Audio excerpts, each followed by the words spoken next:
Okay, and here we are, hour number 3. It's our Monday, and that means our regularly scheduled, although we do updates whenever the situation really warrants it.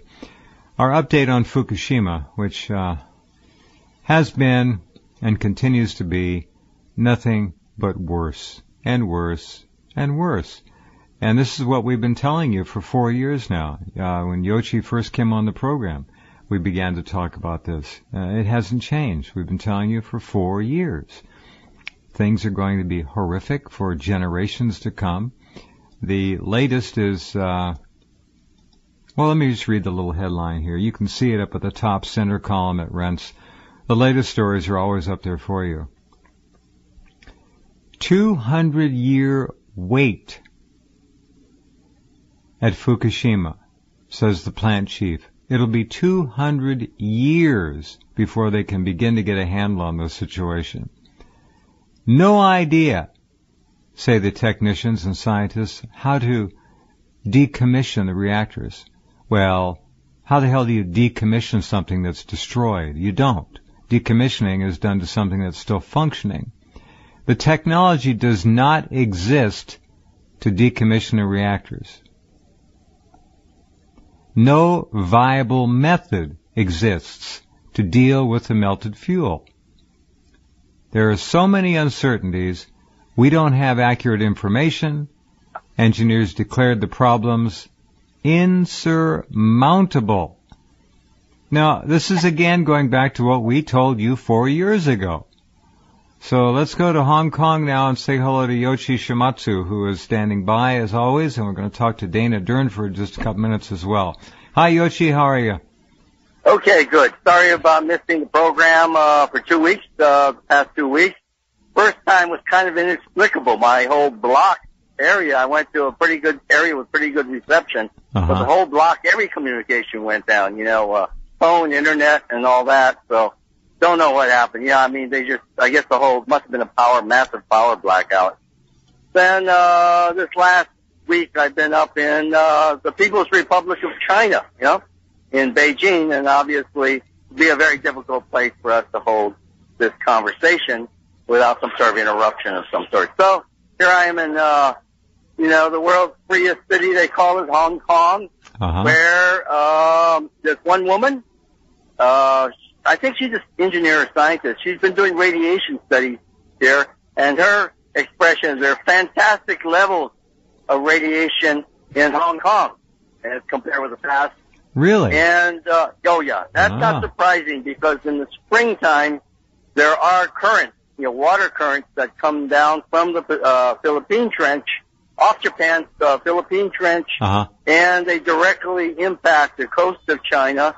And they also hit Hong Kong here on the further south, so a little bit further up the coast.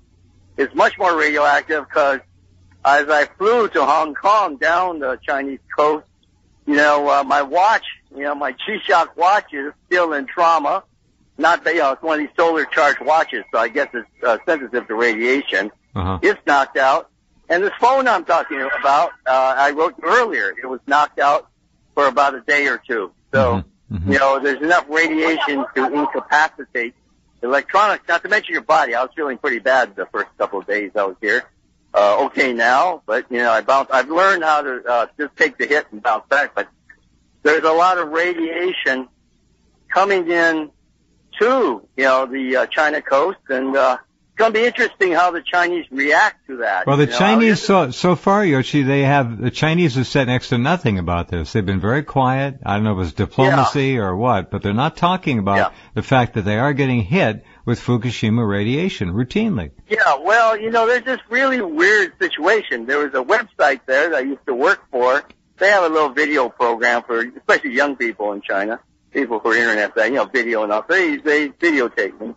It'll be up and they translate it into Chinese and all, but they asked me about what about the safety of Chinese tourists? Because Japan's the favored destination for Chinese tourists because the Japanese restaurants in Shinjuku, Tokyo, where the Chinese like to stay, all over, give them huge discounts. They just gorging themselves on seafood and things.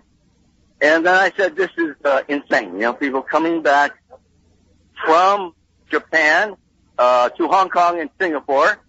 You know, girls have come back with terrible stomach cramps. And according to my travel agent, and also a good friend who's related to a doctor, you know, a gynecologist, and the gynecologist told them there were miscarriages, basically abortions, I suppose.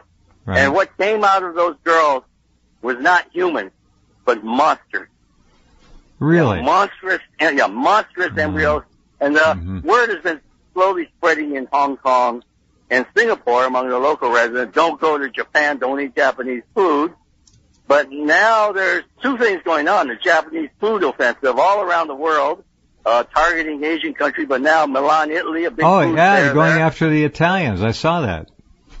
Yeah, you know, it's like as if Chernobyl was not enough of a threat for the Europeans.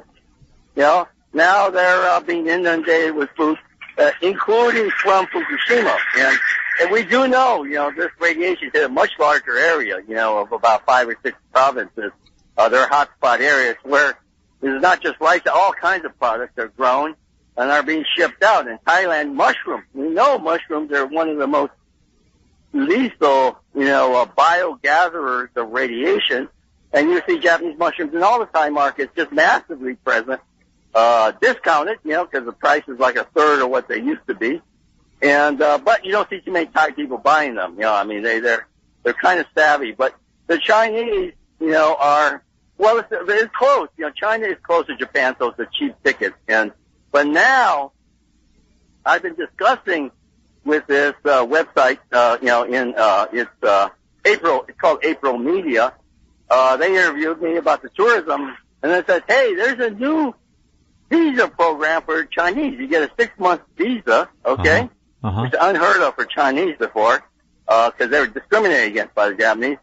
And only for the Chinese, you can get a 6-month visa if you visit Okinawa. Well, that's where the U.S. bases are, right, in Okinawa. Or, and Fukushima, Miyagi, and Iwate, the most radioactive places.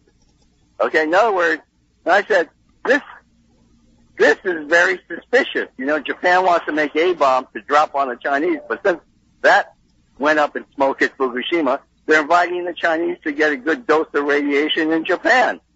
So the people there were just outraged. They knew about the visa program. They didn't realize, they thought it went to all people all over the world.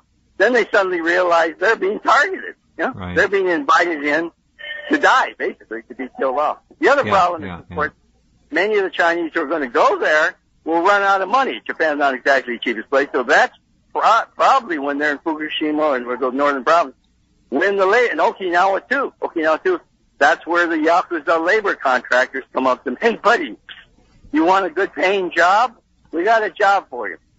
Now, the Chinese make a great group because there's so many millions of illegal residents all over the place, okay, in the world. So what? A few thousand Chinese disappear, you know, into the Japan trench there. You know, you work them to death. And you know, would you like to go for a boat ride? We're all going to go for a boat ride, sink the boat, right? So something very insidious, you know, genocidal, I might say, is going on here. I don't know who actually this foreign ministry is involved, but it looks very, and you know, people in Beijing said, this looks bad. This is alarming, you know? This is incredible what's going on. You know, they can't believe anyone could be so devious as to invite your neighbors in, basically, you know, to buy your own ticket to your death, basically, you know? We don't even have to pay for them to die, right? Yeah. Yeah. And I assume once they work, you know, once you get a bunch of illegal workers there, I told them, don't expect that year-end bonus. You know what I mean? Yeah, by mid-December, they're going to invite you for a year-end boat ride, you know? I mean, this is incredible what's going on. This food offensive, it's like a military offensive against the world to basically... You'd think that some of the governments that are approached by Abe and his minions to push this dangerous food would stand up and say something. They either go silent and they had nothing to do with it, but they won't talk about it. Yeah. That means bribery. All that means is they're getting money, yeah? They're getting money under the table. So we have very corrupt, you know, systems. The Japanese government acts like a giant octopus. One arm helps the other. I mean, they may finance one of your sports programs or a cultural program, but the money gets in to the right pockets in the government. And, and the right people get promoted because they have all the means and access and all that. And so it's a huge bribery industry that Japan is at the center of. And there is a secret foreign ministry fund.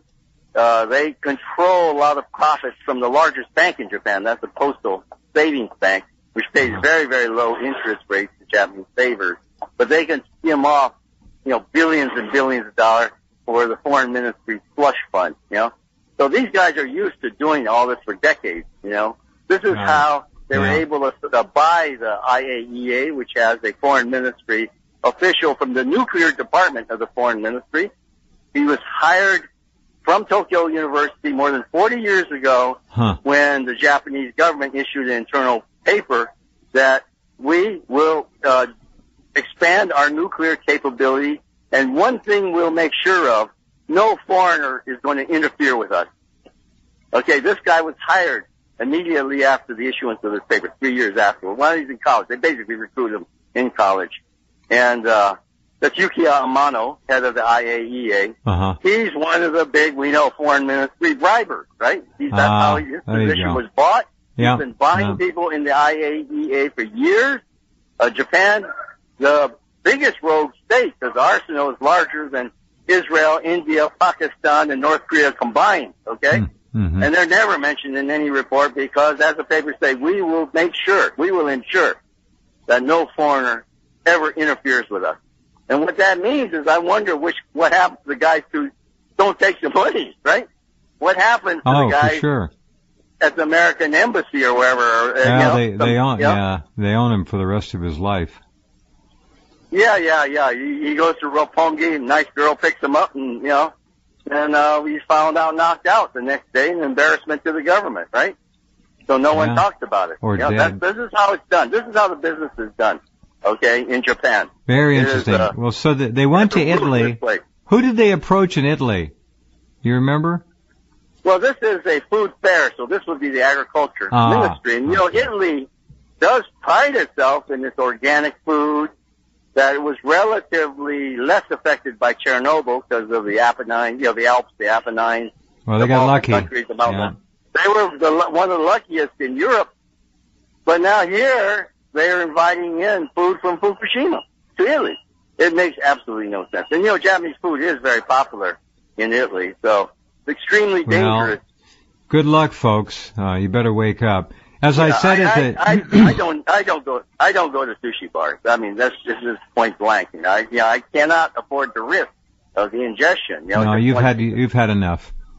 Yeah. The tipping point is that for most people, we live in a radioactive age, in a radiation saturated age, and we got these solar activity and all that. That's a lot of UV streaming down. Well, not only that. What was the story a week ago? 60 million Japanese are all inhaling radioactive pollen now. Yeah. That's the cedar forest. They were grown after the war, still housing. But the male trees, they're mostly male trees, release this very allergenic pollen, which gets in there. You can see it on the ground when it rains. It's just like heaps of pollen. The stuff is on trees where, all the trees up in that area are all radioactive, as I showed you much earlier, right? We talked about that a couple years ago, I think. Yeah. Yeah, in the watershed, massive radiation, and it's building up. The forest. More and more releases going. There's no way they can clean it, so it comes in the rain, it comes in the wind. So the pollen is a great carrier because pollen is very sticky. The pollen is. Can you imagine going right into your lungs, sticking in your bronchial tubes, right in? Oh my God! Yeah. So I never go during pollen season there. It's just too dangerous. It's just ridiculously dangerous because there's no way. There's just no way that you can avoid this stuff, and it gets on your shoes, on your clothes, everything. So the people, 60 million, at least, the truth is probably everyone in Japan is exposed to the stuff because the wind blows. I'm sure. Directions at this time of year. I would think. All right. Let's say hello to Dana and get an update from him. You there, Dana? Hello, Dana. Yeah. Hi, Jeff. Thank you. Hi, Yoshi. Hey there. That was pretty interesting stuff that time. Thank you. Yeah, that was really good. I was listening to you. That's frightening. Oh, it's horrible. Here's the Times of London. Japan faces a 200-year wait for Fukushima cleanup. Well, see, there's propaganda right there. It's not Japan. It's the world. The Northern Hemisphere faces a 200-year wait for Fukushima cleanup. Will Japan exist in 200 years? That's a question. That's the exact question. The chief of the Fukushima nuclear power station has admitted that the technology needed to decommission 3 melted-down reactors does not exist on this planet, and he has no idea how it can be developed. Yeah. Right? The goal of decommissioning the plant by 2051 may be impossible. Ha ha. Well, forget about it, folks. Forget about it. So what are you doing and where are you, Dana? Trying to stay alive at this stage. I'm starting to upset people. And so what's going on? Who's getting mad at you? Well, there's a lot of people that have always gotten mad, and I can understand the typical ignorance of people sometimes and just naiveness of people, but it's different when they actually target you. So I got targeted by 3 thugs last night, and just before dark, so that was really intimidating. I just had to stand my ground, and I was lucky some locals came by. That's how I see it anyway. They banged into me, chested me a few times, and so that I'm pretty fragile. Who? Wait a minute. Wait. I'm sorry. Yeah, that's what I'm saying. I'm just saying, like, you don't when you're out in the field itself and you're in these little communities, there's always that opportunity, I guess, that's going to happen to you. And that's finally what's happened to me. But there's a lot of Dana, have you been faced down by people who obviously are trying to intimidate you after the last program? Yeah, last night. That's right. 3 people last night. And that's why I say there was 2 locals came by, and I think that was the only reason I'm talking tonight, probably. And that's the real deal, is that these people are maniacal and they're willing to take it to any level to stop the reality from coming out. And so, like, the way I see it is I'm in this little community, and people are noticing me and listening to me and starting to repeat me and coming out on the street and talking to me and asking me when I'm going to be doing a presentation and stuff like that. So it's obviously this particular place has finally permeated into the community because I went back to it a few times. And so I obviously upset the powers that be are here, is my opinion only, of course, because who knows for sure. And, you know, it's an interesting where I was cornered last night, and I had people, big people, that didn't speak English that good, thumping me in the chest, trying to push me towards a corner, and I knew I wasn't going in that corner. And so as I come back out of the corner that they were trying to get me into and asserted myself, and I had to get toe to toe with people that I'm not capable of dealing with, but just to buy some time, some locals came by, and I was able to move right past all, and they asked what was going on, and I took that as an advantage to get out of there. And I'm just saying, that's the problem, is that most people would walk away at that stage, right? Yes. That's where you give up. And I had to face that. I couldn't sleep last night thinking about it. And I slept today because I rationalized it, but I'm not giving up. You know? So what I'm going to do, I'll pick the operation up and move it tomorrow. How? All right. Now you're going out again alone in this boat. How close are you to? You're still 2 to 4 weeks away from going home? I would say, yeah. Yeah, 2 to 4 weeks. It's whatever it takes. Because the problem is, before I leave here, I have to do a presentation in these communities. And so next week I got to rent these places, and I think this is where we make the stand. We start making this stand. Good for you. Up here. I think the people up here are switched on.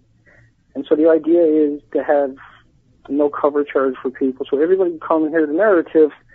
And once again, you know, I'd done an interview with the local newspaper, and they didn't bother, saying anything. They put out the Jay Cullen routine and ignored that 1 hour and a half presentation. It's just so they published Jay Carney and didn't mention the fact that you were doing a 1.5 hour presentation for the betterment and the benefit of the community. Answered every question they had, and they asked the right questions. They recorded everything. They paid attention. They asked pertinent questions only, and nothing. Now, but people, because the narrative is coming out in these little communities, and some of the local activists have started harassing the local papers and the local radiation, I don't know the proper word for it, but they're saying they don't find any radiation whatsoever. Right. And in the same sentence says the Geiger counter can find the radiation in a banana, like potassium-40, and the Geiger counter doesn't work that way. There's Jay Kearney. But they put that in the paper. That's actually in their paper. Mm-hmm. And so, we're going to blow that one out of the water because these are small towns. Yeah. So a presentation in a town like this, I think, because everybody switched on in the Queen Charlotte's. Can you get somebody to videotape one of these? Right. I'm going to encourage every one of them to videotape it. Good. And share it with their friends, their families, on Facebook, and let's have a debate. And I'll give them a narrative to work with, and I'll answer their questions. But that's all I can do for them. But I have to do that for a lead. See, they don't know. The Times of London says the Japanese say they have to face this for 200 years. No, it's the people in British Columbia who have to face this for 200 years. They need to know this. The Fukushima plant engineers are saying that to overcome problems that the engineers face are insurmountable. They can't do it. They can't do it. Right, so we need to have a debate. We need to treat it as a meteorite. We need to treat it with the urgency that, the respect, the nobility that it deserves. And because a pound of it in a room full of 1,500 people, that's Ernie Gunnarsson. Everybody in the front row is dead. That was 1,500 chiropractors telling them. And everybody in the rest of the building is here is dead in 20 minutes. And so that 1 pound, you can drag all those bodies out and do that for infinity with people. Every 20 minutes, drag in 1,500 more people and kill them in 20 minutes and drag them out and drag in another 1,500 people until everything on the planet is gone with a pound. A pound. And each reactor had 5 million of it. And each reactor atomized and aerosol huge portions of that. And it went into a chain reaction, it's cannibalizing everything around it, all the rocks, all the rebar, all the cements, they're all atoms. And the piece the size of a dime is more atoms than all the grains of sand and all the beaches and all on this planet. And there's so many of these different elements, and they're so carcinogenic, because when you put them through the chain reaction, it's 2 million times worse immediately. 2 million times more worse. Stephen Starr. All right. Todd, we're going to go through this break to make sure we get both these gentlemen on as much as we can. Yochi, in Hong Kong, now you heard what British Columbia media is doing. So far now, when the rubber hits the road, the media up there in these small towns is knuckling under it, obviously superior pressure from outside. But is Hong Kong talking very much about this stuff in the media there? Not a whole lot. That's the problem, because the media here also is in avoidance. This story about radiation in Hong Kong is very important, because that sort of like broke the ice. She found lots of radiation in schoolyards, because of course those are places where water gathers, right? There's a lot of rooftops there, but schoolyards are flat, open spaces. So I think that's going to break the dam of silence here. The other problem is, Hong Kong people love to go to Japan, not just to Disneyland, but to see the aquarium. Japan is great, and Tokyo has a very great aquarium at Rinkan. But Rinkan Park is at the mouth of the Arakawa River, which is where the sludge, they dredge up the river sludge to burn it to remove radiation from the waterways. But that plant is owned by TEPCO. TEPCO secretly owns a lot of the sludge plants. TEPCO is a huge monster, 300 companies, thousands of assets. They're not broke by any means. They have tons of money-making operations. Yochi, excuse me, are you saying that the sludge they're burning comes from the river? Yeah. I thought it came directly from the wastewater treatment plants, so they're actually sucking it out of the river? They dredge the rivers because the radiation is so high. And they're getting like about 4,000 becquerels per kilogram of sludge, so it's pretty high. And that's the Arakawa River feeds right into Tokyo Bay to where all the Olympic islands are. And the aquarium is right near there. It's right there on Rinkan Park, a beautiful park, which is unfortunately highly radioactive now. And there they had a gigantic, probably one of the biggest fish tanks in the world, where they had a school of tuna swimming around, 65 tuna, hundreds of other fish, smaller types of albacore and so on. Wow. Now, a week ago, Japan Times AFP broke the story. There's only one tuna left. All the rest died mysteriously. So this just confirms what Dana is saying. And I'm afraid this 200-year business you're talking about, what's coming over is not just cesium and strontium. Those were the lightweight things. What's coming over is tritium. Obviously, these tritium kill these tuna, and also plutonium. You know, they're finding out that nanoparticles of plutonium all can over the float Pacific. on water. Yep. Yeah, it's on the surface of the Pacific. It won't sink. It's too small. Basically, it's so hard to detect because it's nanoparticle. You know, it's a one atom across. You know, a proton across. Well, not a proton. It's the nucleus across. You know, so it's a nanoparticle floating across in waves. When that stuff hits, it's over. With the tritium, I just don't see any survival rate along the Pacific coast of that hit. So, you know, it may well be over in 20 years, you know, not 200. I mean, the stuff will keep coming, but it'll be coming to a wasteland where every form of life and every person who stays there will be dead, you know, probably in 20 years. So, you know, people are taking this lightly. They can't face it. But it is happening. You know, I mean, the kill-offs have been going on, and I say that's the lightweight stuff. You know, the real deadly killers are on their way and coming.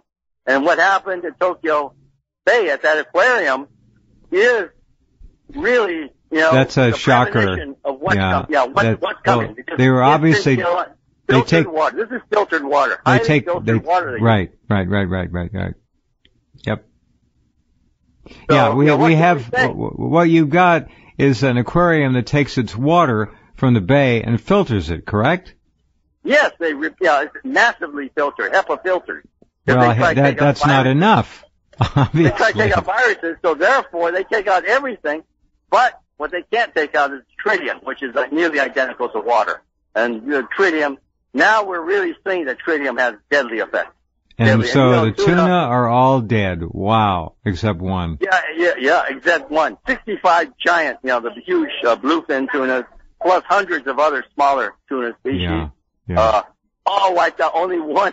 I don't know how that one survived. That's one tough character. And nobody's talking about it. No one's saying the R word. No one in the Japan media over there is covered. This is a major story. Huge. Yeah, it's huge because it's tuna. You know, they have red blood cells. You know, I mean that's why the flesh is pink. Their circulatory system is much like ours, like humans. You know. Right. So therefore, once we get tritium in our water supply. And I'm afraid it's in the Tokyo water supply because Tama River is the water source. There's massive buildup of radiation. It is? There. That's the water source for Tokyo? Well, there's another river called the Tama, which is very, very high. It was hit to the uplands there were hit massively by Fukushima. And Tokyo's water, basically, that's where Tokyo draws the drinking water, the water you take a shower or bath in, everything. So, as tritium filters in through the clouds, because it is a form of water, okay? You know, you saw what happened to the tuna, you know? And what I'm trying to say, the cesium and the strontium will kill you slowly, all right? Unless you have a heart condition. They'll knock out your heart. But the tritium seems to be a knockout punch. It's in the water. You can't filter it out. And it seems to have this lethal effect as it was shown on these 64 tuna that were just, wiped out. You know, in a matter of months. Okay, now I got to go back to Dana. Let me ask you one other question, though. I talked to a person who was at a very high level in a delegation that went to Brazil, and the Brazilians agreed, there are a lot of Japanese in Brazil apparently, to give Japan as much land as it needed to resettle as much of its population as it wanted to. That deal is on the table and complete. No one's talking about it, but it looks like we're going to see in the next, 2 to 5 years, undeniable levels of death and dying in Japan, where they won't be able to hide it and cover it up anymore. Yeah. And go ahead. Yeah, absolutely. The talk is of building a city of 20 million people there in Brazil. So this is like serious, the greatest migration, I think, in modern history. You know, I mean, How many people came through Ellis Island and all that? You know, this is going to be outnumber every migration we've ever had. So this is huge. It's the death of a nation. Nuclear power, nuclear energy has killed the country. And the more we find out, I mean, I've told you, I believe I told you earlier that in Frankfurt, I gave the first presentation on discovering 3 nuclear weapon sites at Fukushima. You know, these were underground, vast underground chambers, and that the trail from those places led to the ocean. So basically, they piled that, you know, high-level plutonium-241, you know, the highest level plutonium for weaponry you can have, piled it on barges and sank the barges in the Pacific, okay? So that's what I'm saying.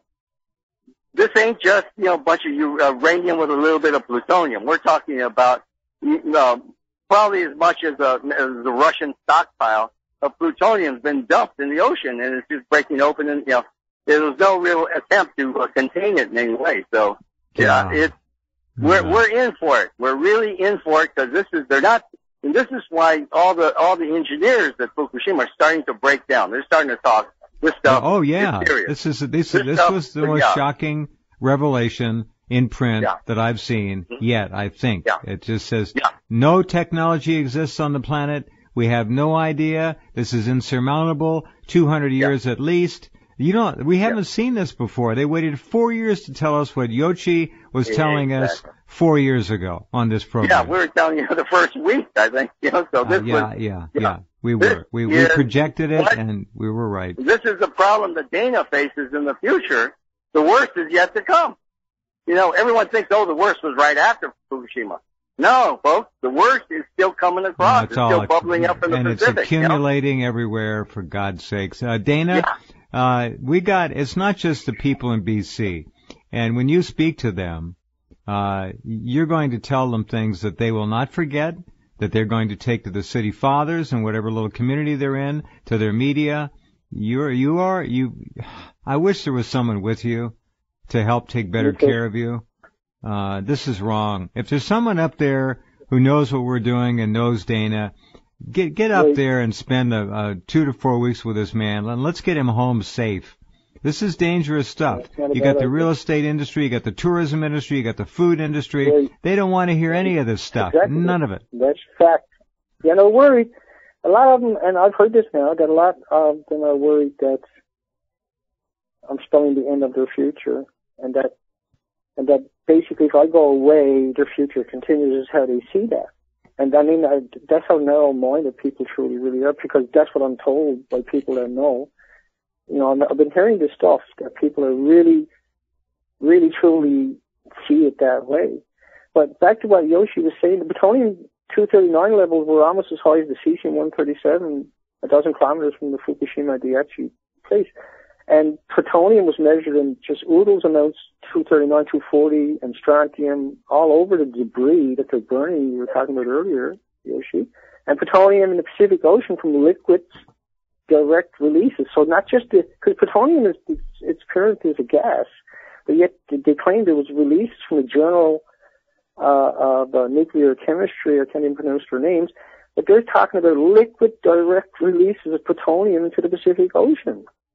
And the increases of cancers around the nuclear sites all around the world now is confirmed.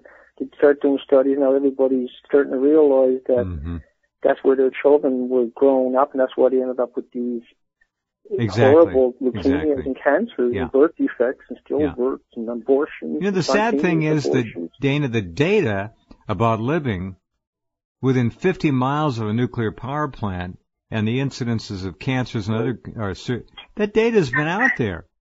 It's not hidden. It's there. But now people are beginning apparently to look at it. And I would urge all the models that they talk about are based upon a 1-minute release. So Harvard and Yale and Stanford and MIT and Oxford and all the nuclear apologists only refer to a single release, a high level of radiation exposure to a human for 1 minute. And once again, Dr. Raymond Gilmedi from Loveless Respiratory Research is one of tens of thousands of scientists who spend decades killing animals with the smallest amount of americium-241 and plutonium-241 and 239. And that's documented. They got their peer-reviewed studies and they've been published, and you can get the synopsis if you look up these people. And And so why don't the media refer to those studies that show that the smallest amount will kill 87% of the animals with a single inhalation, and a higher percentage with a repeated inhalation. But all the other animals that didn't die in the 4-year period of the study all had cancer. And then most of them they all had lung cancers from the plutonium and the americium. That was a really popular one with the animals in a lot of the studies I went through. And the baboons and the rats and the hamsters were the same way. And the beagle dogs in particular and the puppies, and this was something they flushed out so long ago, but nobody wants. They all claim that the studies are only based upon a 1-minute exposure, but yet we know thousands of institutions killed animals, and so we don't have to guess about.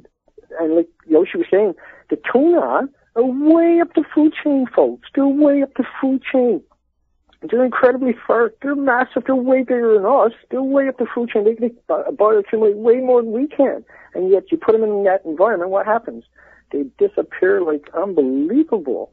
And you can't, the nanotechnology doesn't exist to filter it out. They're not even trying. But we have that capacity. We have 4,350 peer-reviewed academic studies every day. And we treat it like a meteorite and flip the switch on those studies. We could solve a lot of the issues and have some kind of a future hope, as a sign of good faith. But no, they sitting here to insist that there's more natural radiation, which is not really radiation, it's just emitters. There's 262 natural emitters on the planet, but they only got a half-life of 1/10,000th of a second. That can't give you cancer. But any of the radioactive elements out of Japan were all hot particles. Everything is a hot particle. And if you ended up with it, it was a hot particle. And a single hot particle will cause a cancer. And that's why what Yoshi is saying about everybody's in a whole lot of trouble and you don't understand it. And the time is coming, it's rushing at you now because we're inhaling 10 hot particles a day, March, April, and May of 2011 in North America. Everybody minimum. And once again, if you're highly active outdoors, you're inhaling a lot more. And that includes your children on the way to school, folks. And so the onus is on us. It's our generation. And it might be the last one, and we better get it right because we're only getting one kick at this can. And what Yoshi's telling you and what Jeff is telling you is not a fable. It's not just like off the top of your head, I read something, this is really dangerous, folks, you better pay attention. No, this is flushed out 4 years non-stop. That's what Jeff and Yoshi has done. They haven't stopped, and the urgency doesn't stop. But when they tell you that, you really got to take it to heart and try your best to make sure that we have an opportunity. And the only way to do that is you're going to have to confront the community. You're going to have to become articulate. You're going to have to become knowledgeable, and you have to go through the data and the archives. And Jeff has huge archives for starters. And Yoshi has wrote an incredible amount of material, an inconceivable amount of unbelievably articulate, just wonderfully articulate material. And, that should never go down a black hole, and it has to always be revived and revisited and shared and marveled at, because that is the legacy over 4 years already collectively put together for you in chronological order. How could you ask for more, folks? That's why I say to people is, you go and you look at the people that were doing all the work for 4 years, they got that whole litany, and it's just a wonderful experience to get in there and actually get that data. And that's why Yoshi can say the things he can say, and that's why Jeff can say the things he can say, and that's why I can say the things I can say because I went through their archives and I got that experience too. And everybody should do that immediately and spend weeks and weeks, and then you can't stop and you learn so much. And now you can have a debate with your friends, your neighbors, and you can take your narrative and explain it to them. Yeah. That the reactors are really, truly melted, the jet streams are really, truly real, and the ocean currents. Yes, they are. Yoshi, what's our prognosis here? Seriously. I would tell people, yourself included, it's not too early to start making some midterm plans. If the kill-off really extends, and if one gets radiation-caused illnesses, you can sit there on your $20 million property, but there'll come a day when there'll be the postman will deliver an envelope to your house containing one pill per family member and say, take this because this is a cure for radiation, And you take that, it will be over. You will not have to fear radiation anymore because that will be the solution. Okay? Yeah. So if you want to sit around and wait for the cyanide in the mail, okay, put your property ahead of your life, ahead of your children's life. But if you want to be smart, you've got to develop a strategy, because you got to get out of the way of what's happening. The plutonium on the waters, the tritium is just, there's no way to survive that. There's no way. And going down will be terrible when the hospitals are full and they just have to turn you away. You know, there's just too many patients. People are keeling over on the streets. So this is real. I mean, with the levels of intensity, the fact that, you know, I finally realized that they dumped, you know, war-grade nuclear plutonium, you know, dozens and hundreds of tons of it into the ocean. Yeah. Means it's basically the Northern Hemisphere is doomed, and people have got to make other plans. Okay, this is all I have to say right now. You got to start thinking. You know, use your head. Where can you go to be out of the line of fire here? Because it's the only real place to go is obviously South America, and that's it. Yeah, obviously South. So this is or if you want to try and tough it out, you've got to get on top of your diet. You've got to get on top of your supplements for now. Yes. And you've got to stave this off to the best of your ability. Yeah. If you continue, you have to hold it off until you can, you know, build and develop your plan. Right. But so you must hold it off, because otherwise you're going to be too weak to do anything. You know. Yeah. When you get weak, I've had bouts of this radiation. Yeah. It hammers you. It weakens you. It slows your mind and your reactions down. Yeah. And not everyone can come back. I go through intensive herbal treatments and cleansing to get it out, but that's why I cannot go back to Fukushima as much anymore, because it's getting to be at a turning point. So will you please not go back there? My God, you've done it. You've been there a dozen times. And it is building up. So people on the American West Coast are getting a steady dosages, not as density. The levels are not as high, and the density is not great. But, you know, it could be deceptive. You could have exactly the same levels of radiation, but the density in the air is much higher, as in Japan. So in Japan, you can go to a relatively, like I went to the tennis courts on the island, was high, but not that high, but the air is so dense with this low-level radiation, it's just, the gamma exposure is massive. Okay, you're just getting, you know, bombarded. Now that's especially so in the marine layer, where there's moisture. And aerosolized moisture, it holds it right down. Now, I'm 150 miles inland, and there's 3,000, 4,000, 5,000 foot mountains almost all the way. You're awful lucky there. You have a shield. Yeah, you have a shield there. That'll hold it back for a while. But for a while. But it's all a question of time. We had no winter this winter, Yoshi. None. Yeah. We had two rains that really mattered, and no snow. No snowpack, nothing. No winter. Now, they put that big blocking high pressure up off the coast again to try to keep, I'm sure, the radiation from coming on shore. And they can't allow that tritium to come in the clouds, drift in. The tritium drifting in, gets in the water supply, accumulates in the lake. You know, what can we say? This is, what's so bad is we don't have information. You know, the Japanese government isn't telling us. They have to fess up and say, we extracted, dozens of tons of high-grade plutonium. And we dump it in the ocean. They're going to have to say they've got to tell people where they dumped it. And so some way to somehow cover that mess up will have to be figured to delay everything. That's why unless we act fast, what the engineer is saying is there is no technology now. Unless we admit to the problem, there isn't going to be any technology in 200 years. You know, the only way we're going to get that technology is people realize we face an imminent danger, not a long-term danger.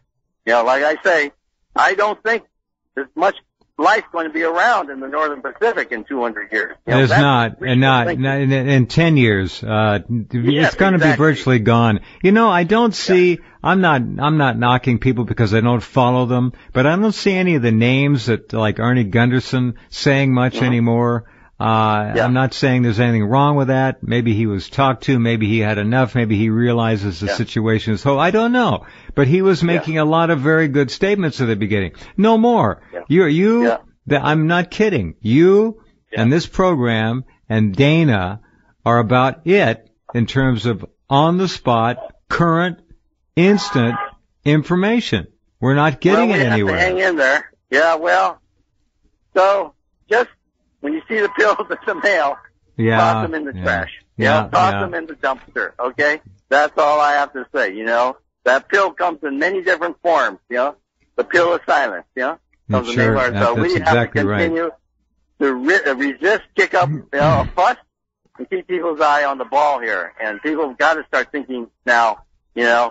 What they're going to do, especially if you have a family. You really have to figure out what you're going to do. You can't even imagine that. That's got to be, Dana, your biggest job, talking to people with families who were making a living up there. I don't know what you tell them, but the sad truth is. Tell them what happened. Right? Yeah. Go ahead, Jeff. Yeah. No, you go ahead. Tell them what happened. Explain it to them. You explain to them exactly the whole event, the actual reality of it, the numbers that were originally recorded throughout the country, and explain to them that didn't go away just because people didn't continue to report about it, and that they need to eat organic only and drink mountain or spring water, only structured water, and that stuff like turmeric with 700 peer-reviewed academic studies. And you have a whole, list yourself of natural organic stuff. This all unplates your blood, and cancer plates your blood. And so to have any kind of future, you have to do that for your loved ones and your pets and your friends and your family. Yeah, you really should. If you have a garden, you really should only use well water. You should dig a nice deep well, 150, 200 feet. Water. That's right. It's clear. It's still safe. You use lake water, stream water. You're asking for trouble. It's going to accumulate. Anything with tap water. Yeah. And your taps are being irradiated too, because the plants are your big water sources of your community. Your homes are being radiated, but your taps are all being radiated. The plants are radiated. The water treatment plants are all irradiated. They're not trying to treat it like there's radiation coming through. They're leaving the filters in place. I know. They're not swapping them. That's why I made 4,350 peer-reviewed academic studies, 3 a minute every day in North America that are published, not counting the ones not published. Could solve that in one day if they all went to work on it. And everybody could have some kind of a little comfort. Not much, because you're right, you're right. Listen, Dana, thank you. We got to wrap this up. I don't know what to say. I'm very concerned about you. I'm a bit wound up tonight because, like I said, I couldn't sleep last night. Yeah. I'm still steamed about that. I had to go toe-to-toe with big people, and it was a just unbelievable moment in my life. Thugs, and I don't like it. They're going to follow you the rest of the way. They're going to follow you the rest of the way. Don't do it again. Yeah. No, because that intimidated me, but I'm not stopping. All right. Okay, folks. Hugs for everybody. Take care, Yoshi. Jeff. Take care. Good luck, Dana. Good luck to you. Me too. All right. Yoshi, they're going to follow him all the way home and continue hassling him. That doesn't sound good. I wonder whose payroll these thugs are. Yeah, and certainly the RCMP aren't there stopping the thugs.